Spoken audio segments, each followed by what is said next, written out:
welcome to the latest installment of Recipes for Disaster. I'm Pete Goffe-Wood. We've been getting loads of inquiries for recipes for lamb knuckle. First rule of lamb knuckle, don't call it lamb knuckle, lamb shank. Exact same thing, far sexier. But there are as many lamb shank recipes as the day is long. So I thought it might be quite interesting to take an Indian approach. And by far my favorite Indian lamb dish, rogan josh. Rogan josh, simply translated, just means red meat. Right, let's get into it. Let's have a quick squiz at our ingredients. So, lacquer, local, extra virgin olive oil, pepper, salt, water, tinned tomatoes. Got some fresh tomatoes roughly chopped that have been blanched. We'll talk about that later. Onions, garlic, ginger, chilies, and then our all-important spices. Here we've got cumin seed, coriander, yellow mustard seed, cayenne, garam masala, black onion seed, and cinnamon, cardamom, and cloves. Now, if you don't have the luxury of one of these cool curry dividers, spice dividers, you can just use a standard curry powder, and that down to you, mild, hot, strong, whichever you like. But what you cannot leave out, is important to this, is some paprika. Paprika and tomato are what put the rogan in rogan josh. This is where the distinctive red color of the curry comes from paprika. And of course, our hero for today, the sexy lamb shank. Our first two steps are get our heavy saucepan on the heat, a little bit of oil in. We're going to brown our lamb shanks, but before we do that, we need to make our all-important paste. The paste is onions, ginger, garlic, into our blender, about a cup or two of water. Don't worry about how much water you put in because we're going to cook that out. This is the secret to making good Indian food. This is how you get that lovely, rich gravy. Not from chopping and dicing your onions, but this puree will cook down and it'll help to thicken the sauce right at the end and give it that glorious, tasty gravy that you never seem to be able to replicate in most Indian recipes. Onions, ginger, garlic, and water.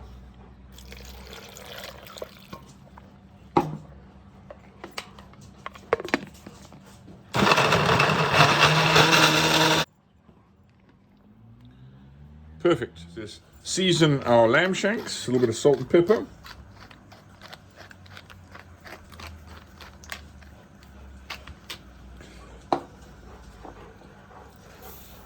And then into a nice smoking hot pan to get a little bit of color on them. That'll just help to give a nice, also color and richness to the dish.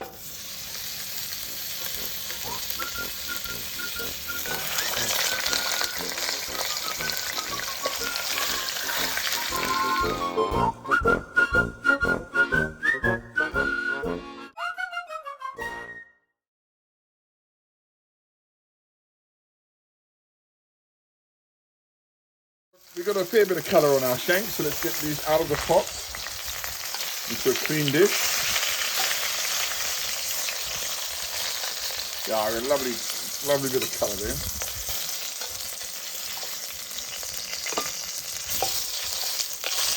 Look at that.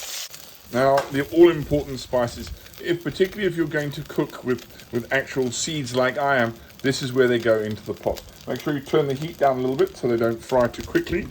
And then we're going to put a mixture of our cumin, coriander,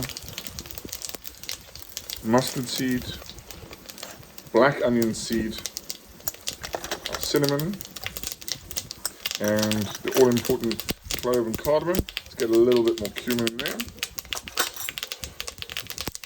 Now you can hear these are starting to popcorn already, so they're nice and hot. You don't want to cook these too long, otherwise they will burn and get bitter. And now we add our onion mixture to that.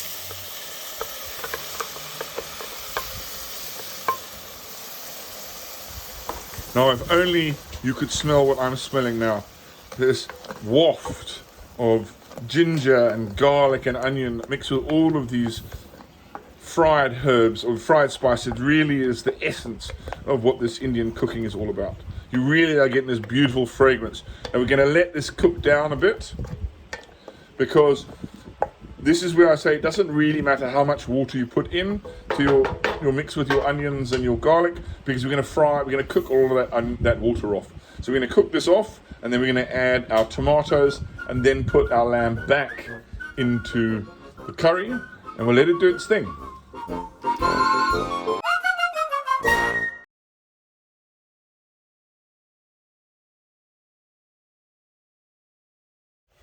Right, as we can see, all that water is now cooked off, and the onion and ginger mix and garlic is all starting to get a little bit of colour of its own.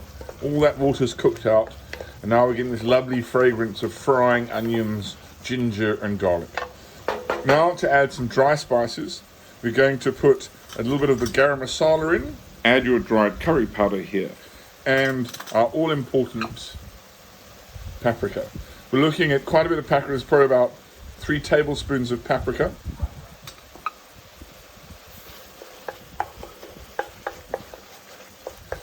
Now we get this really cool, fragrant spice paste, and we really are starting to get that aroma. There we go. Now it's time for our tomatoes. Tomatoes go in. Now, I said we talk about blanching tomatoes. One of the reasons we took blanching, we just dropped the tomatoes in boiling water for 10 seconds just to take the skins off. The only reason we've done that is purely cosmetic. It's just so you don't have the little tomato skins floating to the top. It doesn't affect the flavor. It's just an aesthetic thing. Okay, so in goes our tinned tomatoes. Both tins. Oops.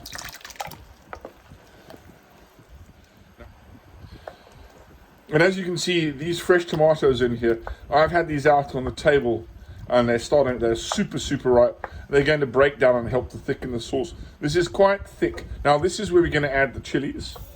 I'm going to add 3 chilies to this.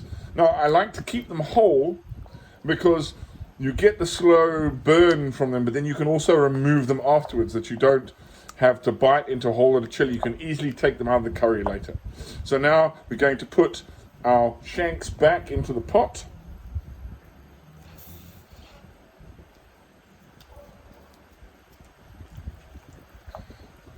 Go. And then we're going to top this up with some water.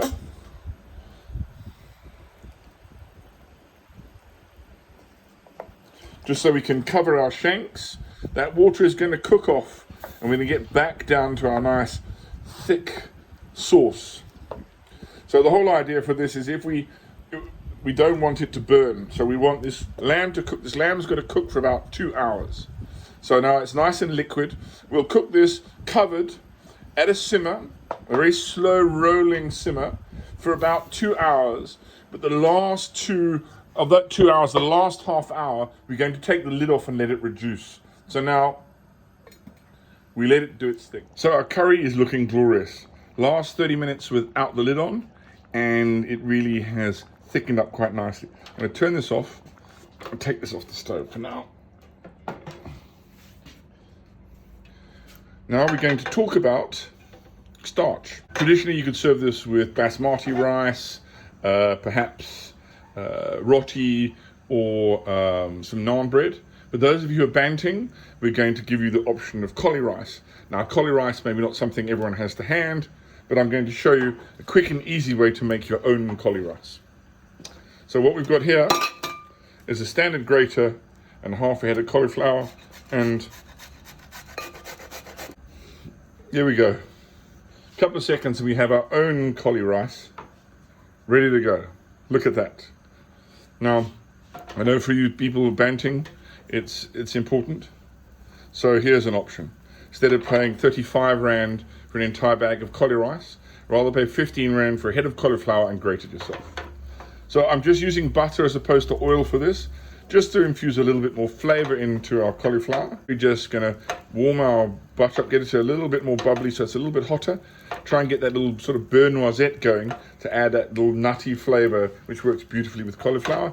And then we're just going to fry the cauliflower for a couple of seconds. We don't want to cook it for too long. We don't want to cook all the water out of it. We just want to warm it through and get a little bit of flavor to it.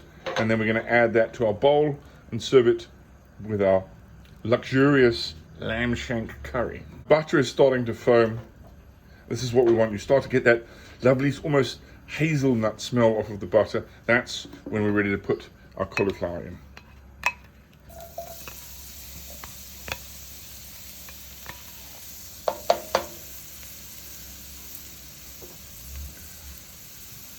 Now you can cook this for as long as you like. I don't like to cook all the water out because obviously you're reducing the volume, but you could brown this up nicely and get a really rich, nutty flavor to it. But I like to think a couple of seconds, maybe 30, 45 seconds in the nice hot pan of the butter. It's enough to cook the cauliflower.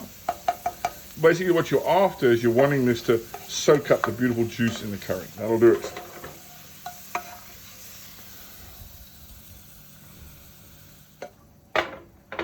Curry back in. Let's try and get ourselves a nice intact, look at, this is falling off the bone. This is absolutely glorious. This is how you know it's really ready to go, when it's starting to fall apart like that. There we go. Right, let's get our ladle in again. Let's get some of this gorgeous juice. Oh, look at that. Really sumptuous. There we go. Let's just be all chefy and wipe the outside of the bowl so it looks all sexy for the photographs. There we have that. Now to finish this off, what I've got here is some full-fat Greek yogurt. Now, this is an optional extra, but I quite like the acidity of the Greek yogurt. Really helps with that richness of the curry. Just helps to cut that a little bit. And of course, we finish off with everybody's favorite, fresh coriander. And there we have lamb shank rogan This beautiful recipe, as well as all the others, are available on my Facebook page, Pete Goffe-Wood SA. Check them out. If you have any questions, drop me a line. Until the next time, recipes for disaster, may the sauce be with you.